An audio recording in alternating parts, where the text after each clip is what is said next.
ప్రసాదం తినచ్చా? తినొద్దు. బొట్టు పెట్టుకోవచ్చా? పెట్టుకోవద్దు. వండర్ఫుల్. కానీ పెట్టుకున్నా ఏం కాదు. రైట్. మీకేమి దాన్ని ఏమంటారు, నరకాలు గిరకాలు ఏమి రావు. కానీ మీరు ఇప్పుడు ప్రత్యేకంగా వెళ్ళి బొట్టు పెట్టుకోవడం మొదలు పెట్టకండి. ఆల్రెడీ బొట్టు పెట్టుకునే వాళ్ళు ఉంటే వాళ్ళని చూసి నువ్వు నరకం పోతారని చెప్పకండి. అందరినీ యాక్సెప్ట్ చేయండి, మనుషులుగా ఉందాం. బొట్టు పెట్టుకోవద్దని చెప్పారు కదా, వివాహ సమయంలో ఎందుకు బొట్టు ప్రేమిస్తున్నారు? వివాహ సమయంలో ఎందుకు బొట్టు ప్రేమిస్తున్నారు, ఎందుకు పెట్టుకుంటున్నారు? ఓకే, బొట్టు వెనుకలు ఉన్న సిద్ధాంతం, హైందవ సిద్ధాంతంలో బొట్టు వెనుక చాలా కథ ఉంది. దానంతటికి వెళ్లకుండా సింపుల్గా అలంకరణ వరకు అయితే, అలంకరణ వరకు ఏ అలంకారమైనా సరే బైబిల్ గ్రంథం దాన్ని తప్పని చెప్పదు. స్త్రీలు అలంకరించుకోవటంలో తప్పేమీ లేదు.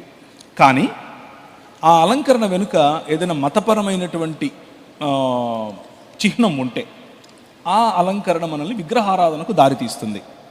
కాబట్టి మతపరమైనటువంటి చిహ్నమే ఈ కుంకుమతో పెట్టేటటువంటి బొట్టు. కాబట్టి దానికి దూరంగా క్రైస్తవ సమాజం ఉండడం మంచిది.